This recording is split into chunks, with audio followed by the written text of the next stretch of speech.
Penyalahgunaan data pribadi konsumen menjadi sorotan publik dan menimbulkan kegelisahan. Maling data pribadi pun bisa siapa saja, mulai dari pengelola fintech, perbankan maupun oknum lainnya. Apa saja kecerobohan yang membuat data pribadi Anda bocor dan bagaimana cara mencegahnya? Ani Rami sudah punya datanya untuk Anda. Silakan Ani. Pemirsa, kita harus berangkat dari pemahaman yang sama. Apa saja yang termasuk dalam data pribadi? Ini adalah sejumlah hal yang termasuk dalam data pribadi kita. Mulai dari nama lengkap kita, lalu nomor handphone, alamat lengkap, emergency contact yang menunjukkan bahwa orang tersebut merupakan kerabat dari kita, lalu kartu keluarga dan KTP baik nomornya maupun fotonya atau scan-nya. Nama ibu kandung ini biasa digunakan untuk keperluan perbankan, lalu foto selfie karena bisa digunakan untuk otorisasi, apalagi foto selfie sambil memegang identitas lain seperti KTP atau KK. Berikutnya adalah nomor rekening kita dan juga slip gaji. Nah, bayangkan jika salah satu atau beberapa data ini jatuh ke tangan orang lain yang memang berniat jahat. Mereka bisa mengajukan pinjaman online misalnya dengan data kita. Uang diambil entah oleh siapa, tapi kita yang datanya masuk yang harus membayar cicilannya. Atau misalnya kita, data ini digunakan untuk dilibatkan dalam aksi terorisme atau jual beli narkoba misalnya. Amit-amit jangan sampai terjadi. Tapi data pribadi yang bocor ke pihak ketiga bahkan diperjualbelikan adalah fakta. Apa dasarnya mengatakan bahwa kebocoran ini adalah fakta? Ini yang pertama, ini terjadi pekan lalu. Banyak pelanggaran data pribadi, Google akan didenda 153 miliar rupiah. Alphabet Incorporated, perusahaan yang menaungi Google, harus membayar denda 11 juta dolar Amerika Serikat atau sekitar 153 miliar rupiah. Ini merupakan akumulasi dari 227 kasus pelanggaran data.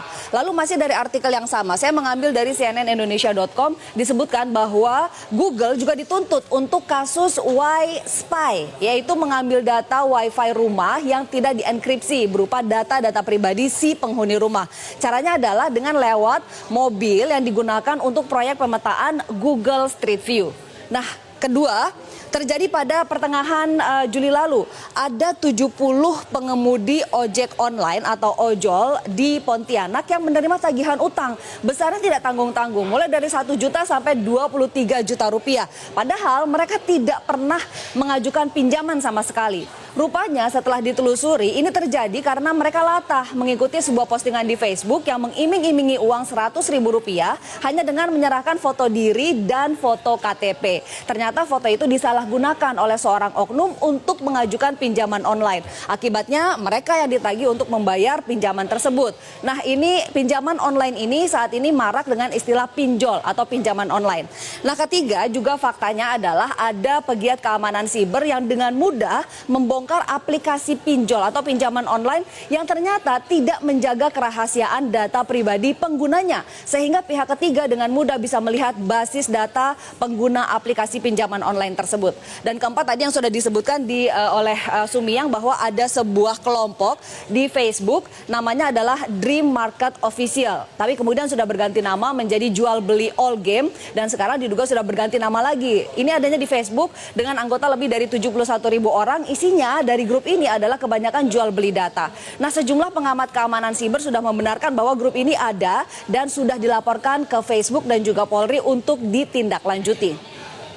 Kok bisa sih data pribadi kita bocor? Ini ada sejumlah penyebabnya.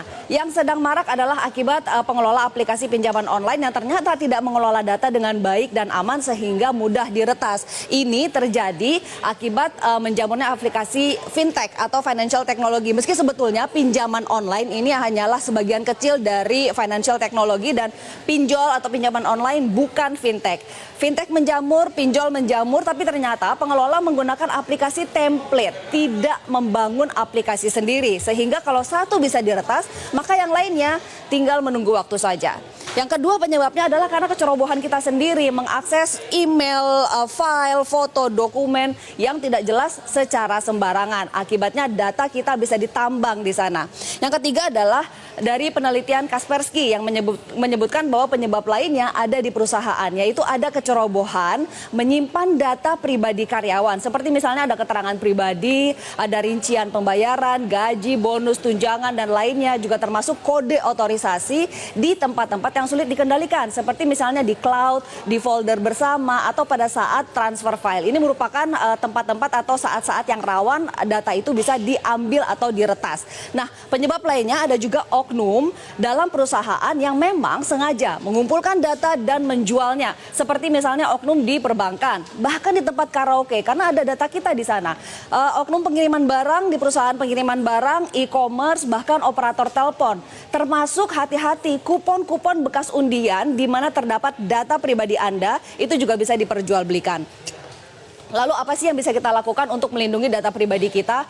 Ombudsman Republik Indonesia sudah memperingatkan agar kita berhati-hati memberikan data pribadi kepada perusahaan yang mewajibkan mengisi data dengan super lengkap. Kita harus kritis untuk melihat seberapa perlu kita memberikan data tersebut. Jangan memberikan data berlebih yang ternyata tidak relevan dengan jasa yang diberikan. Ini kita harus hati-hati memberikan data pribadi. Nah, ini juga berlaku untuk setiap aplikasi yang kita unduh di ponsel. Kritislah dengan permintaan akses ponsel kita. Misalnya aplikasi musik, tapi ingin dapat akses untuk ke kontak, bahkan ke file telepon, ke file foto, file video kita, itu kan tidak ada hubungannya. Nah, jika memang aplikasi tersebut meminta akses terlalu banyak, tinggalkan saja, jangan diunduh. Berikutnya, kita harus bersih-bersih digital secara reguler. Menghapus item-item yang sudah tidak digunakan lagi dari inbox email, juga file-file yang usang harus kita hapus dari perangkat keras kita. Dan kita juga harus melakukan pemeriksaan dan pengaturan keamanan email dan juga akun-akun medsos kita, Facebook, Twitter, Instagram, semua secara reguler. Kita gunakan password yang rumit dan ganti secara berkala. Jangan sembarangan login ke situs-situs yang tidak jelas seperti misalnya situs kencan online dengan menggunakan alamat email yang terhubung dengan layanan perbankan. Ini sangat berbahaya. Dan yang ketiga adalah sebisa mungkin jangan unggah, scan, atau foto online.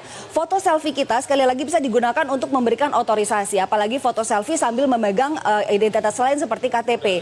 Demikian juga dengan kartu identitas, KTP, KK, dokumen penagihan, termasuk tiket perjalanan, jangan pernah diunggah ke online. Keren sih mengunggah tiket perjalanan ke sosial media, apalagi tiket ke luar negeri. Tapi hati-hati, ini juga berarti mengumumkan kepada media Anda tidak berada di rumah dan bisa menjadi undangan bagi pihak yang berniat jahat untuk datang ke rumah Anda saat Anda tidak ada di rumah. Yang kedua, yang berikutnya adalah perusahaan perlu menumbuhkan budaya peduli bisnis dan keamanan. Perlu ada edukasi bagaimana peran karyawan dan juga langkah-langkah yang perlu diambil untuk menjaga keamanan data perusahaan. Sehingga sumber kebocoran jika memang berasal dari perusahaan itu sudah ditutup sumbernya. Berikutnya adalah negara harus hadir. Setidaknya ada 30 loh undang-undang yang menyinggung data pribadi. Pastinya tentu saja undang-undang perbankan, ada juga undang-undang ITE, ada undang-undang administrasi kependudukan dan pencatatan sipil, undang-undang telekomunikasi, keterbukaan informasi publik, dan sebagainya. Total ada sekitar 30. Kominfo juga tengah memprakarsai untuk dibuatnya undang-undang perlindungan data pribadi. Nah, sekarang tinggal bagaimana implementasi dari puluhan undang-undang yang sudah ada ini. Adakah aturan turunannya yang bisa menjadi petunjuk teknis atau juknis dan juga juklak aparat di lapangan? Ada enggak? Yang kedua, apakah aturan-aturan ini update dengan perkembangan teknologi saat ini? Lalu bagaimana dengan pinjaman online? Jika kita betul-betul membutuhkan, apa yang harus diperhatikan? Yang pertama, jika memang ingin menggunakan jasa pinjaman online, pastikan bahwa pinjaman online tersebut terdaftar di OJK. Karena tidak semua aplikasi pinjaman online terdaftar dan berada dalam pengawasan OJK. Jika Anda menemukan ada pinjaman online ilegal, Anda harus proaktif dan melaporkannya ke pihak keamanan dan juga OJK.